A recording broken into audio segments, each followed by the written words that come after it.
Things I would have done differently as a producer of a comedy web series. Hope this helps somebody. Hi, I'm Alexandra, aka There Must Be More to This. I wrote a comedy web series, 6 episode series, genre bending, about a friendship breakup I had personally. And then I made it into a show, but it's not how it went in my own life. It's a different take, spin on it. Firstly, I would have done more research into making a great pitch deck and gotten investors instead of investing my own money. The consequence of that, you end up being poor and homeless. No, really. Number two, get specific with your mood boards. Now, I did make a few mood boards for the show to help the pre-production team design stuff, but it was really like as we're going, Like I would have built my whole world before starting any meetings. You have to have a strong point of view, a very clear starting point, so that yes, when changes happen, throughout the process, as is inevitable of the filming process, you still understand what your core message and core ideals are. Okay, once you've got your pitch deck, you've got your mood boards, you start building a team. Oh, before you start building a team, you have investors. Now you have the investors, the mood board, the pitch deck, the show Bible, because I back to that point I was saying about knowing what the core beliefs are. Have that ready. Then, while you're building your team, you're going to come up with culture. What do I mean by culture? So, during our filming process, we ended up working with a very international team. We had people from Russia, from Nigeria, from Argentina, Jamaica, America, Mexico, other places too. I can't think of it right now. But tensions grew high because people are of different backgrounds and have different expectations of how things should be run. You must, at the very start, let people know what it is. Hey, if you want to work on this project, this is the culture. This is the vibe we're working with. Go against it, and then I have grounds to remove you. So, yeah, not great things happened on set. There was racism, homophobia, yeah. And as executive producer and creator of the show, I am responsible for that, and I feel very guilty about that. Of course, people are going to disagree, and you can't help that, but you can work on prevention, you can minimize, you can mitigate. I think I'm using that word right. Yeah. That goes to my next thing, journal. Yeah, journal. I know that doesn't sound like that's part of the filming process, but during pre production and filming, and when things get difficult, mistakes are made, things never go as they are planned, you need to journal.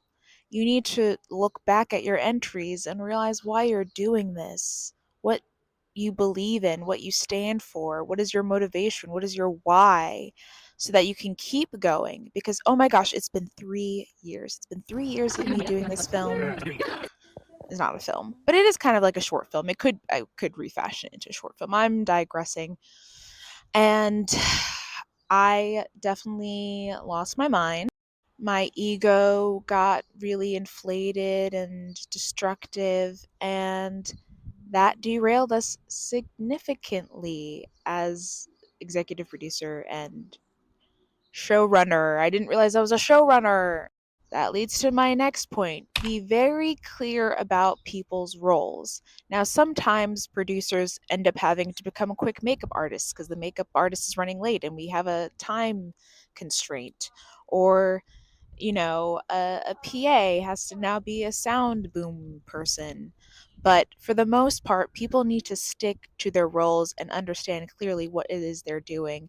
And something that I failed in is understanding and accepting my role as a showrunner, because I'm really more of like a writer. I like to be like, you know, in the corner, but I can't be in the corner if I'm the showrunner and also one of the leads. I have to step up, stand up. Also, I'm looking to people for certain things and realizing, oh, that's not even your role, because this is my first filming experience, and not my first filming experience at all, but as a producer. As an actor, I've done filming stuff, but as a producer and showrunner, I had not. And it is great to brush up on the roles beforehand and know exactly what people are doing and have it written down in their contracts, have it written down in, like, again, like community culture guidelines for everyone. So everyone knows what everyone is doing, everyone knows who to go to for what. Something that I wouldn't necessarily change, because we did do this eventually, but I would do more of, is have a backup plan. Have backups for your backups. Have a backup hard drive. Have a backup for your backup hard drive. Have a backup makeup person. Have a backup sound person. Backups are essential because something will go wrong. On our first day of filming, we had already, not even the first day of filming, the night before the first day of filming, everything had already gone wrong. And that's when people had to step into roles that they were not assigned. But you might want to put a clause in there with the community culture guidelines that, hey, we might sometimes ask you to fill in for certain things, and hope that's okay. Something that we ended up doing later that I wish we had done from the very beginning is the crafts table. Include eggs or some form of protein at the very beginning of filming. It's very good for your brain to have protein to start. And yes, you can have cute little snacks like granola bars, but it won't guarantee sustainability for everyone, cast and crew. So I know that seems silly. Oh, just grab some eggs. No, eggs make a big deal, especially because a lot of people are neurodivergent in the creative artistic world, and eggs do help a lot. Look it up. Yeah. Lastly, for this video at least, I would say be humble and honest with yourself about your limitations. It is okay to say, hey, I can't do this. There must be another way. Limitations are gateways to innovation. And sometimes our pride says, hey, I could do this, but you really can't. And it's not a moral failing, it's not a failing at all, it's just a fact. Accept it and move forward the best you can with what you have.